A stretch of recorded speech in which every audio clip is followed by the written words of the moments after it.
जीवन में ऐसे सफल बनो। गर्मी की छुट्टियों में दादाजी के पास घूमने आया बालक उछलते कूदते दादाजी के पास पहुंचा और बड़े गर्व से बोला कि दादाजी, जब मैं बड़ा हो जाऊंगा तब मैं एक सफल आदमी बनूंगा। क्या आप सफल होने के कुछ उपाय बता सकते हैं?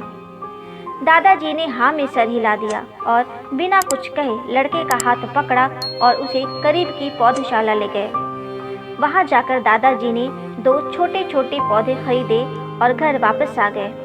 वापस आकर उन्होंने एक पौधा घर के बाहर लगा दिया और दूसरा पौधा गमले में लगाकर घर के अंदर रख दिया। अब आपको क्या लगता है कि इन दोनों पौधों में से भविष्य में कौन सा पौधा अधिक सफल होगा? दादाजी ने लड़के से पूछा।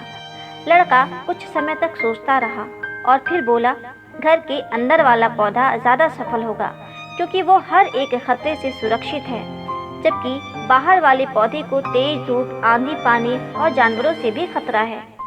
दादाजी बोले, चलो देखते हैं आगे क्या होता है, और वह अखबार उठाकर पढ़ने लगे। दादाजी दोनों पौधों पर बराबर ध्यान देते रहे और समय बीतता गया।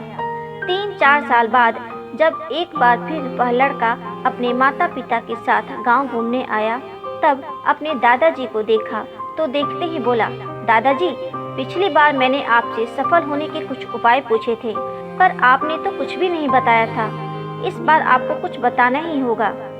दादाजी मुस्कुराए और लड़के को उस जगह ले गए जहां उन्होंने गमले में पौधा लगाया था। अब वह पौधा एक पेड़ में बदल चुका था। लड़का बोला, देखा दादाजी, मैंने कहा था ना कि ये वाला पौधा ज़्यादा सफल होगा। दादाजी ने बोला, अरे पहले बाहर वाले पौधे का हाल तो देख लो। और यह कहते हुए दादाजी लड़के को बाहर ले गए। बाहर एक विशाल पेड़ गर्व से खड़ा था। उसकी शाखाएं दूर तक फैली हुई थी और उसके छांव में खड़े राहगीर आराम से बातें कर रहे थे। अब दादाजी ने पूछा, बताओ कौन सा पौधा ज़्यादा सफल हुआ? लड़का कुछ शर्माते हुए बोला, बाहर वाला। लेकिन ये कैसे संभव है? बाहर तो उसे न जाने कितने खतरों का सामना करना पड़ा होगा। दादाजी मुस्कुराए और बोले, हाँ, बाहर वाले पौधे को बहुत सी चीज़ों का सामना करना पड़ा, लेकिन कठिनाइयों का सामना करने से अपने फायदे भी तो हैं। बाहर वाले पौधे के पास आज़ादी थी कि वह अपनी जड़ें जितनी चाहे उतनी फैला ले, अपनी शाखाओं से आसमान को छू ले।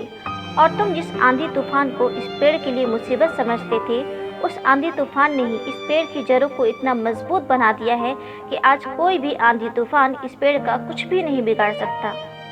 बेटे, अब जो मैं तुम्हें बताने वाला हूँ, उसे अगर तुमने अपने अंदर बिठा लिया तो तुम जिंदगी में कुछ भी करोगे उसमें सफल हो जाओगे। उन्होंने बोला कि अगर तुम जीवन भर अच्छे विकल्पों को ही चुनते रहोगे तो तुम कभी भी उतने सफल नहीं हो पाओगे जितनी तुम्हारी क्षमता है।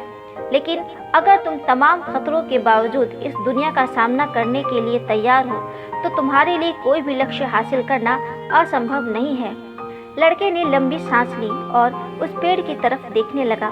वह दादाजी की बातों को समझ चुका था। आज उसे सफलता का एक बहुत बड़ा सबक मिल चुका था कि जीवन में हम जिन रुकावटों को अपना बड़ा शत्रु मानते हैं, वही हमें मजबूत और जीवन में बहुत ज़्यादा सफल बनाते हैं।